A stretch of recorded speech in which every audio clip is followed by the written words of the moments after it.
Muy buenas tardes, aquí desde el Liceo de Síntesis en Bogotá, Colombia. Es un gusto estar nuevamente con todos ustedes en este nuevo tema, compartiéndoles este tema muy interesante, un tema novedoso seguramente para muchos de ustedes, especialmente para los estudiantes de arte, los artistas. Estamos muy agradecidos también con los aportes del artista y del músico Paul Sánchez, quien les envía un saludo muy especial y por algunos motivos que se le presentaron no nos puede acompañar esta tarde. Pero va a estar nuevamente, va a estar acompañándonos de hoy en 8 días y de hoy en 15 días. Vamos a estar haciendo otros 2 programas sobre este tema tan especial. Observemos cómo el arte instaura, cómo el arte tiene el poder de instaurar. Les invitamos a todos a responder estas preguntas a través de los comentarios, tanto aquí de la página del Facebook, como a partir de mañana en los comentarios del canal que tiene el Liceo de Síntesis en YouTube. Las preguntas son precisamente cuál es el poder que el arte tiene para poder proponer una instauración de un concepto, de una percepción de la realidad, de una nueva manera de percibir el mundo al ser humano. ¿Qué instaura? Otra pregunta. ¿Qué es lo que instaura? ¿Cómo lo hace? ¿Cómo hace el arte para instaurar? Eso es muy importante para empezar a acercarnos a este tema que una vez que lo vamos abordando, pues para mí ha sido realmente toda una sorpresa, un motivo de mayor interés. Me han surgido muchísimas preguntas. Es algo que quiero que entre todos construyamos, cómo cada uno percibe esta nueva manera de acercarnos al arte. Seguramente ya ha habido artistas, autores, investigadores, filósofos que han abordado el tema. Hoy vamos a introducirnos en algunos ejemplos que nos van a permitir abordar más que la definición y aspectos propios de ese poder de instauración, vamos a observar cómo desde diferentes campos del arte se ha hecho ya una serie de propuestas instauradoras.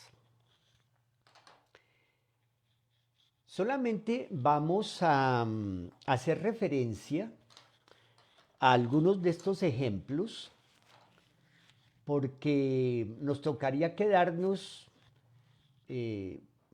prácticamente varios días, prácticamente hacer todo un curso de cada uno de estos ejemplos para observar con detenimiento cómo cada propuesta artística ha ido logrando esa instauración en la sociedad. Y bueno, no siempre sabemos qué tanto ha llegado esa propuesta a los seres humanos. En algunos casos se sabe un poco más, en otros un poco menos, pero también hay una situación un poco complicada y es cuando nos referimos a propuestas artísticas antiguas, realmente no sabemos cómo se están interpretando hoy en día. Hay entonces que estudiar a profundidad casos como el de el arte en América antigua, el arte producido por culturas ancestrales, culturas sabias, como la cultura chavín de Huántar, en el actual Perú, la cultura de Tiahuanacu, en el actual territorio boliviano, tanto en arquitectura como en escultura, también en cerámica. Indudablemente, el especial aporte que también hace, muy similar al de la cultura chavín y al de la cultura tiahuanacu, la escultura de la cultura Uyumbi, aquí en el actual territorio colombiano, en el municipio del Huila, en el municipio de San Agustín, en el departamento del Huila. Un arte escultórico que le está enviando un mensaje muy especial a las posibilidades que tiene el ser humano, ese potencial que puede ir desarrollando a través de procesos de transmutación, a través de procesos guiados en la iniciación a los misterios, ese misterio que es el ser humano y ese misterio que implica el desenvolvimiento de ese potencial del cual ya hemos hablado en algunos programas anteriores en el Liceo de Síntesis. Pero ustedes también, como les hemos invitado, pueden ir haciendo sus comentarios, sus preguntas. Entonces, ese arte propio del estatuario Uyumbi nos está diciendo a través de la manera como expresa el desarrollo de ese potencial con una serie de figuras emblemáticas que se conjugan en esa estatuaria, como el ser humano también tiene ese potencial propio del jaguar, propio de la serpiente, propio del águila, ¿cierto? Y entonces la serpiente, el águila, el jaguar y el mismo ser humano se conjugan porque es un lenguaje simbólico. No hay que tomarlo ni a la ligera ni de manera literal. Los antiguos encontraron en los contenidos de cada uno de estos animales una similitud con el potencial que puede llegar a desarrollar el ser humano.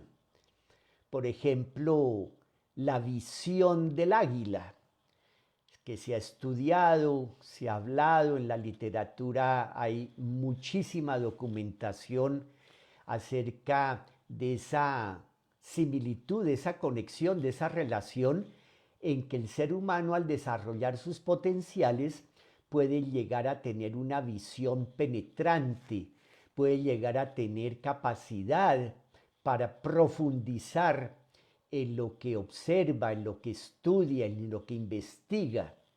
Hoy en día se necesita no solamente investigar, sino investigar en profundidad, observando todos los factores que entran en cuenta en un tema y no solamente verlo de una manera parcial, de una manera reducida, reduccionista, simplista, hacia la cual hoy en día desafortunadamente hay mucha tendencia. Pero también hay que observar con detenimiento esa energía, esa fuerza representada en el jaguar, en el felino en general. Y por supuesto sabemos que las antiguas culturas, la tradición de sabiduría, representó la sabiduría en la serpiente. La serpiente es símbolo de sabiduría. Incluso en la antigua ciencia de la yoga, la serpiente representa esa energía vital llamada Kundalini. También nos podemos preguntar si hay un arte que no instaura. Podemos entonces mirar posibilidades, un arte que instaura débilmente, un arte que instaura con más fuerza, con más potencia, un arte que instaura definitivamente y crea una nueva visión de la vida. Indudablemente, la ciencia tiene también ese poder, la filosofía, la didáctica. El mundo nos cambió gracias a Albert Einstein. Cuando Albert Einstein presentó su teoría de la relatividad y empezó a publicarse a través de los medios, inmediatamente el mundo empezó a cambiar.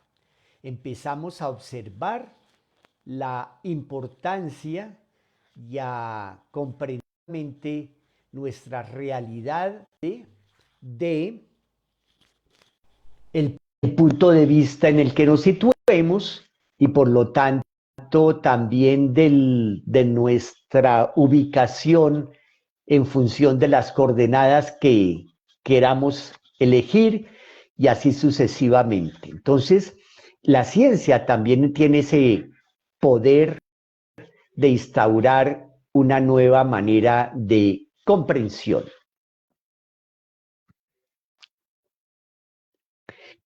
Queremos también hacer referencia a la Odisea, esa obra clásica tan estudiada, tan leída de Homero. Y aquí queremos también advertir si Homero fue realmente un personaje, un artista, un literato que escribió la Odisea, o también puede haber sido, dice el doctor Reinaud de la Ferrière, el nombre de un colegio iniciático, de una escuela de sabiduría, y no solamente una persona.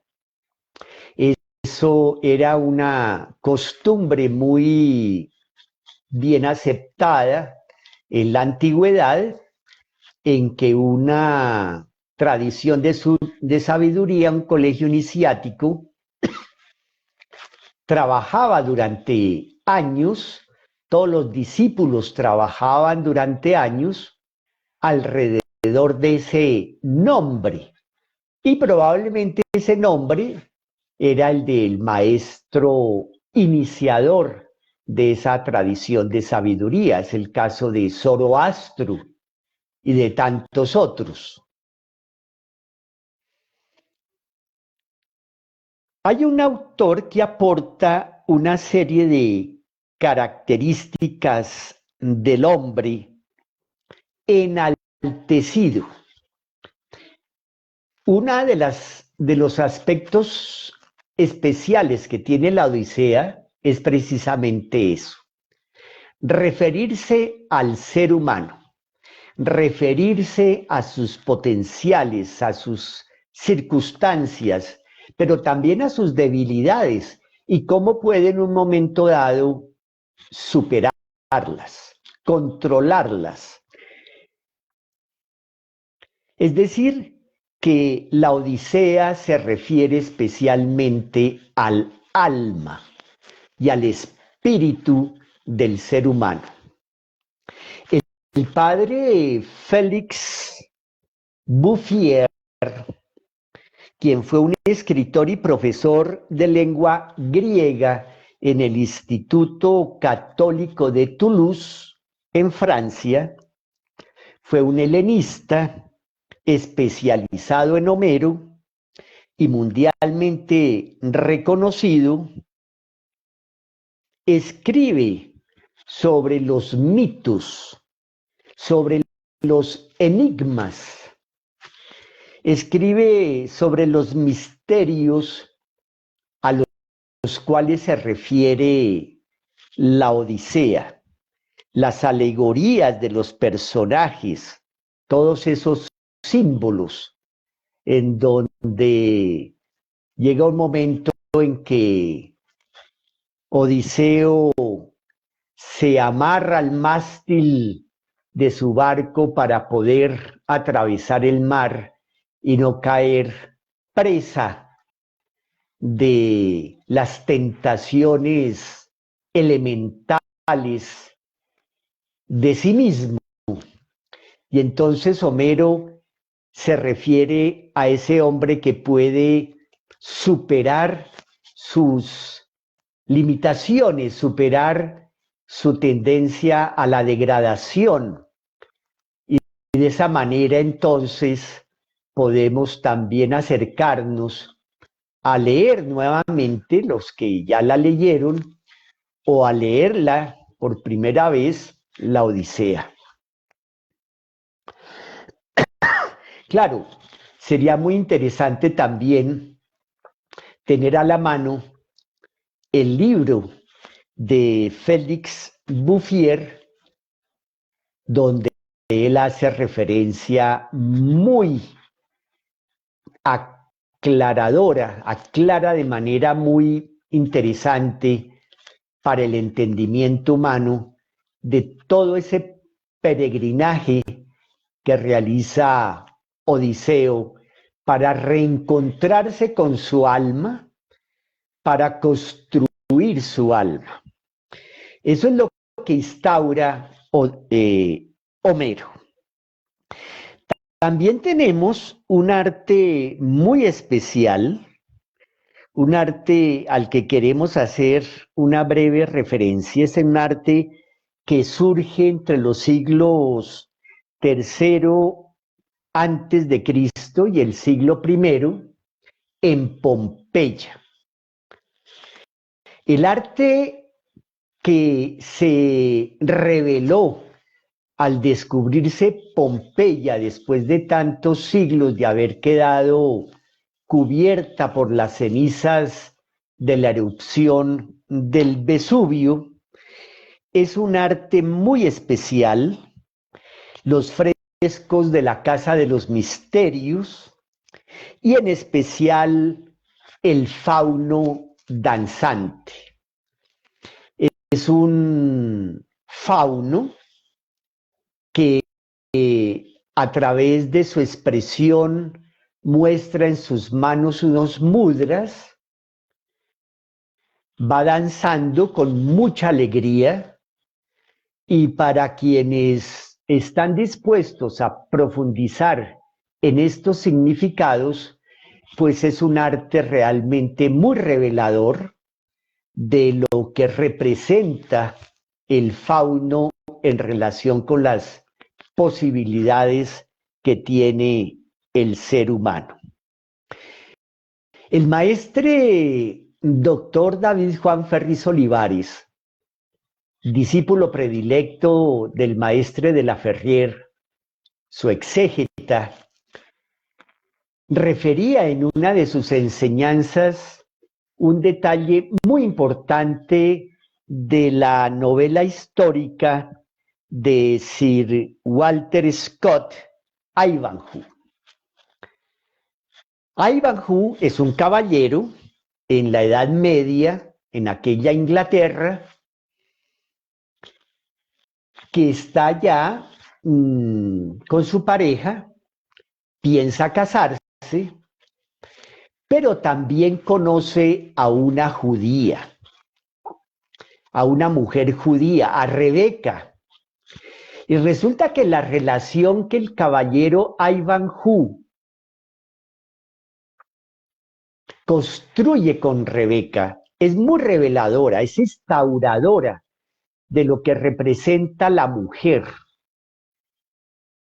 Todo parece indicarnos que Sir Walter Scott le hace un especial reconocimiento y una valoración a la mujer. Eso es interesante. Y entonces también volver a leer la novela histórica de Ivanhoe, poniéndole todo el cuidado, poniendo toda la atención en lo que representa esa relación de Ivanhoe con Rebeca la judía. También queremos hacer referencia al cine. El cine también ha tenido esa fuerza instauradora. Vamos a hacer referencia a una sola película, que es muy inspiradora.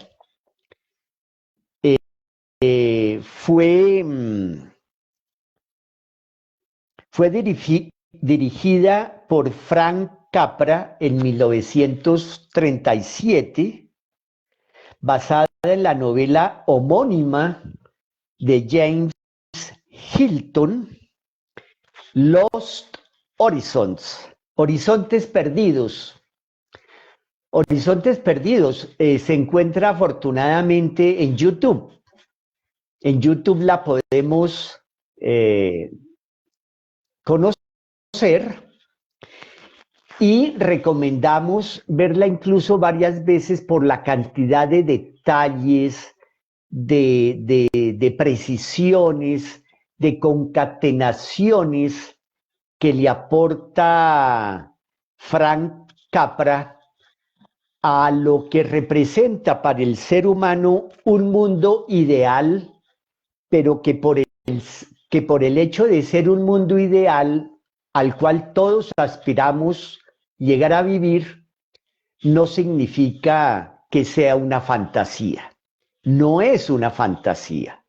De eso tenemos también que tener cuidado y aprender a observar cuando estamos ante una fantasía y cuando estamos ante una propuesta ideal en el arte que puede llegar a ser real, que la podemos construir, que puede ser motivo de un desenvolvimiento del ser humano. Es posible construir ese ideal en el universo empírico, en donde se narra el encuentro de un grupo de viajeros con la sociedad budista de Shangri-La. Shangri-La en los años 70 yo recuerdo que fue motivo de mucha inspiración y bueno, porque realmente empezaba a surgir ese deseo espiritual propio de la llegada de la era del Aquarius, en que muchos jóvenes salieron para el oriente. No fue una búsqueda afortunada, pero pues era parte de su búsqueda, como hoy todavía pues hay una búsqueda a través de ciertas sustancias psicodélicas que no conducen realmente a un verdadero y real encuentro de realización espiritual, pero hay esa tendencia que nosotros en la Fundación Magna Fraternitas Universalis, en el Liceo de Síntesis, respetamos profundamente, no estamos de acuerdo, porque no es la forma de realización espiritual, pero también reconocemos que hay esa tendencia hoy en día en donde la humanidad debería buscar más bien las tradiciones de sabiduría, donde sí realmente, efectivamente, están las indicaciones dadas para una realización espiritual. Lo que sucede es que esa tradición de sabiduría, esa tradición iniciática, hay que saberla abordar, y esa es una de las tareas que hace el maestre doctor David Juan Ferriz Olivares, explicando y aclarando aspectos de todo el trabajo intenso y profundo que hizo su maestre, el doctor de la Ferrier, para aclarar justamente todo el contenido de sabiduría de estas tradiciones. Tenemos también el caso de un compositor, de un cantante muy famoso, no vamos a decir el nombre por obvias razones, que tiene miles de seguidores y ha decidido promover el cuidado de la naturaleza, del ambiente. Él habla acerca de procurar no contaminar el ambiente que somos internamente y el ambiente que nos rodea, pero hay algo que nos llama mucho la atención y de lo cual nos hacía referencia uno de nuestros maestros, el maestro José Miguel Esborrón de Andrade, junto con la maestra Marianilda Cerf Arbulú, en que este compositor y cantante, en las letras de sus canciones, no se refiere al cuidado del ambiente. Eso llama la atención. Eso llama la atención.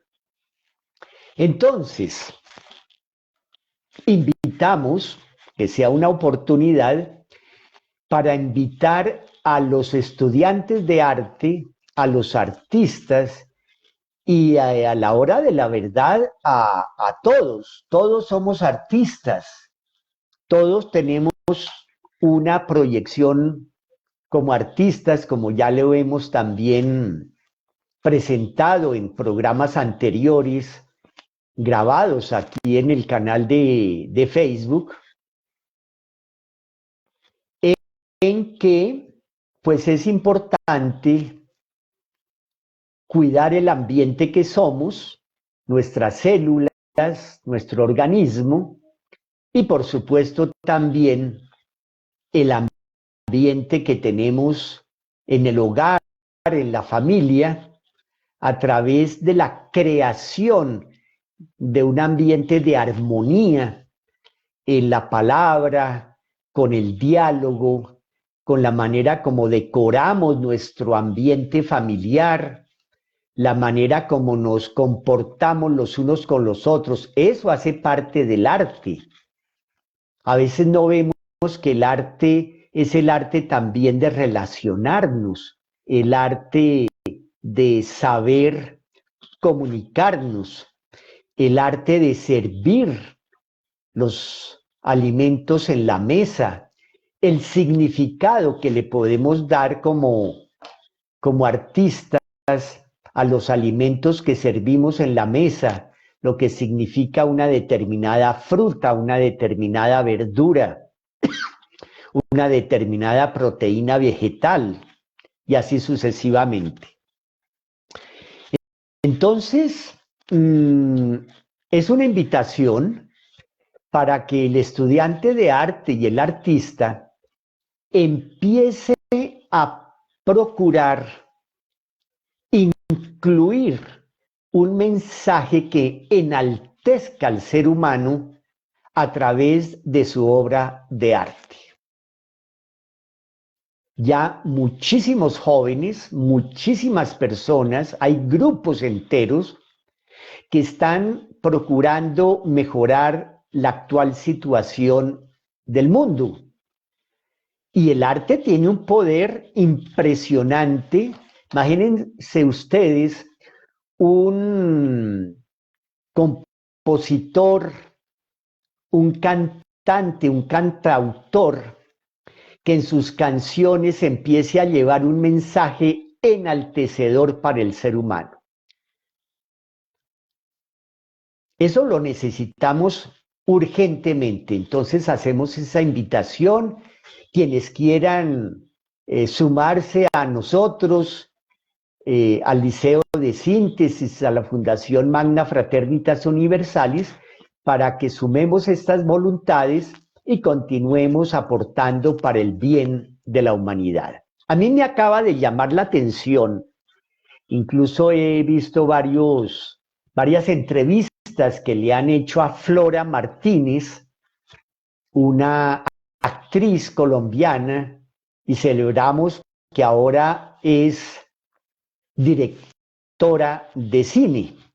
Acaba de estrenarse su película aquí en Colombia, película que llega habiendo ganado varios premios en el exterior, en donde a través de la película ella básicamente propone dejar atrás una serie de estereotipos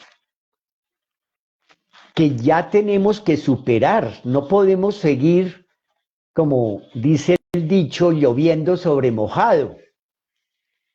Ya es el momento, como dice ella, de superar estereotipos gastados completamente, que no le aportan absolutamente nada al ser humano, solamente hacen muchas veces una especie de denuncia, pero ahí se quedan en la simple denuncia, y ella propone más bien crear un sueño suramericano,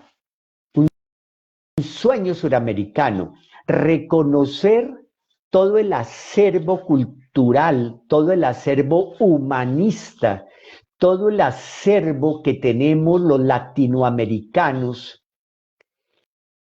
en aspectos como las relaciones con las personas de ancestro africano. Somos una raza síntesis.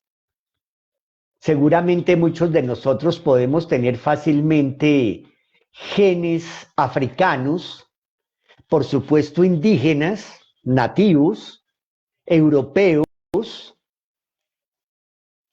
y entonces esa discriminación es completamente banal, es una discriminación completamente simplista, subcultural, y más bien reconocer el aporte que está haciendo para la sociedad el compañero que en Colombia sí podemos decir que es negro. En Cali se le dice negro al negro, en el Chocó se le dice negro al negro, y hoy en día muchísimos negros llevan con orgullo su denominación de negros, como a muchos también nos pueden decir blancos o mestizos o bueno, qué sé yo. Entonces Flora Martínez empieza a presentar ese reconocimiento y esa valoración de lo que somos como latinos, incluyendo la sustitución de cultivos ilícitos por el cacao, algo supremamente impactante en nuestra sociedad, como si se puede lograr la paz sustituyendo los cultivos ilícitos por cultivos positivos, favorables, como es el cacao. Hoy en día ya se habla y se reconoce que el cacao colombiano es uno de los mejores cacaos del mundo. Incluso hay quienes dicen que es el mejor de todo el mundo. Y se han logrado que regiones enteras, pueblos enteros, estén hoy en día viviendo en paz y habiendo recuperado su sentido humanista con el cultivo del cacao. Y también Flora Martínez hace un reconocimiento muy lindo, muy especial a las personas discapacitadas, porque socialmente también se les subvalora, no se les tiene suficientemente en cuenta, sobre todo en el ámbito laboral. Y muchísimas veces son personas con unas capacidades especiales que están aportando muchísimo a la sociedad. Ya el maestro doctor David Juan Ferriz Olivares, por allá en los años 70, había escrito un artículo que llamó Latinoamérica, una joya ignorada. Artículo en el cual llama precisamente la atención a que en lo posible, respetando naturalmente todo lo que se ha producido al respecto, dejemos ya de presentar a Latinoamérica en otros países del norte, en Europa, en Asia, en África, solamente llamando la atención sobre la pobreza, la desidia, la delincuencia. Esos son estereotipos a los que se refiere Flora Martínez. Entonces, más bien, empecemos a presentar el aspecto dignificante, el aspecto que nos hace seres humanos verdaderos, no seres humanos pobrecitos, no seres humanos degradados, no seres humanos que estamos peleando los unos con los otros, no seres humanos agresivos que ha caído el ser humano en las garras de la degradación, de la drogadicción, del afán de lucro. Por el contrario, como si el ser humano tiene el potencial para surgir y restablecerse, y es un mensaje que reiteramos debe realizar el artista para mostrarle al joven, mostrarle al niño, mostrarle a las familias, a las personas, que el ser humano sí puede elevarse a una categoría social digna, hacer las cosas bien y hacer buenas cosas, hacer muy buenas obras de arte. Finalmente,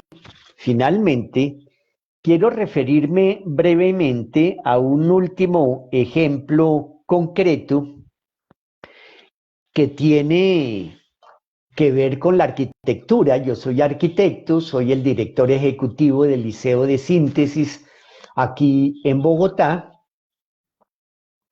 en que cuando comenzó a llegar la era del Aquarius, estábamos todavía a finales del siglo XIX, surgió el acero, surgió el vidrio tecnológicamente hablando, surgió el hormigón, y gracias a estas nuevas tecnologías, a estos nuevos materiales, la arquitectura irrumpió y se pudo liberar, porque la instauración también es liberadora.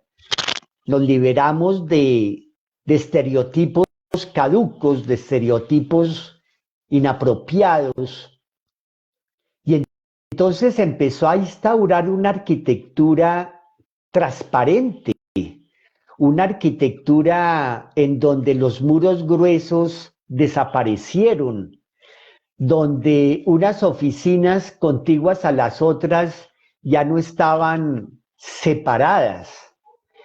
Fue una arquitectura que empezó a integrar espacios. Ya hoy en día hablamos de espacios multidiversos, multifuncionales. Las personas en una oficina pueden verse muchas veces las unas a las otras.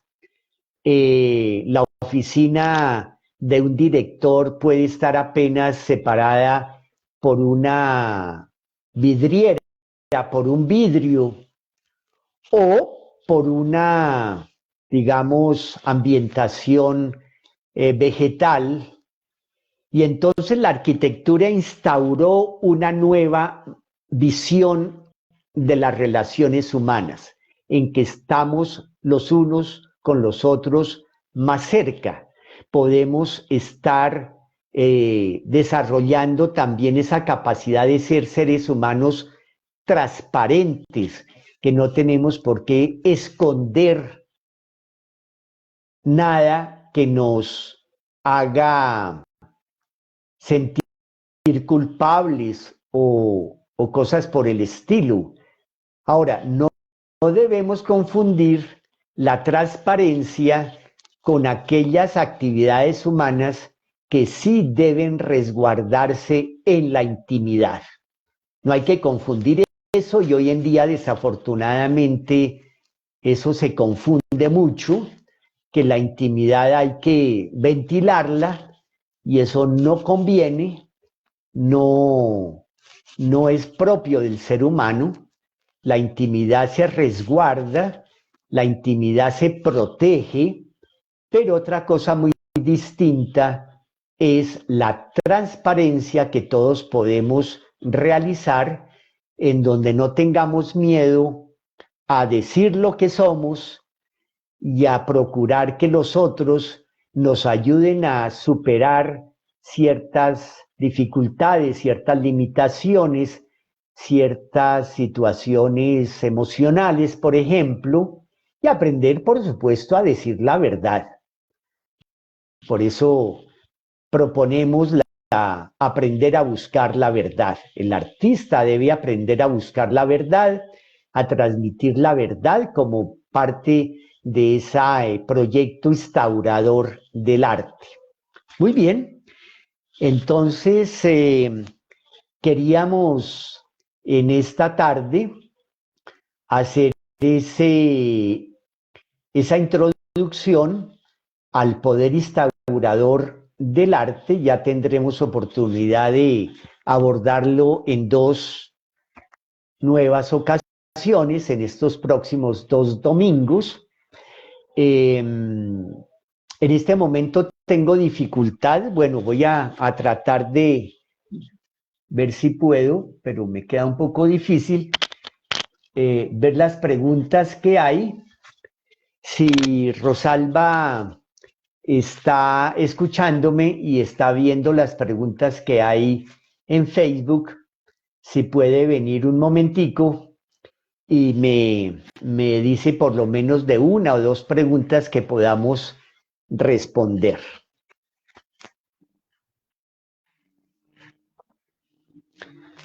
Invitamos a todos que sigan haciendo sus preguntas y a partir de mañana las estaremos respondiendo con mucho gusto. Muy bien. Entonces, agradeciéndoles a todos su participación y saludando, por supuesto, a todas aquellas personas que no pudieron asistir en este horario, pero que sabemos que van a hacerlo en los próximos días. Entonces, reiteramos la invitación que ya hemos hecho a repasar ciertas obras de arte que seguramente en algún momento habíamos conocido, verlas desde esta perspectiva y estar muy atentos todos a lo que podemos seguir aportando, transmitiendo, porque entonces ese poder instaurador del arte tiene mucho que ver con la misión del artista en esta nueva era, tiene que ver también con el hecho de hacer un aporte significativo para que el ser humano se enaltezca y aportar ese mensaje positivo, inspirador a los jóvenes, a los niños y a las familias en este momento. Con las canciones que componemos, con la arquitectura que diseñamos, con la literatura, la poesía, el teatro, la misma danza. Bueno, con todas las actividades artísticas a las cuales podemos acceder, la pintura, por supuesto, el cine que le gustaba tanto al maestro doctor David Juan Ferriz Olivares, lo reconoce como el séptimo arte. Entonces, bueno, es un motivo de que lo sigamos estudiando y abordando. Un saludo para todos y muchísimas gracias. Hasta pronto.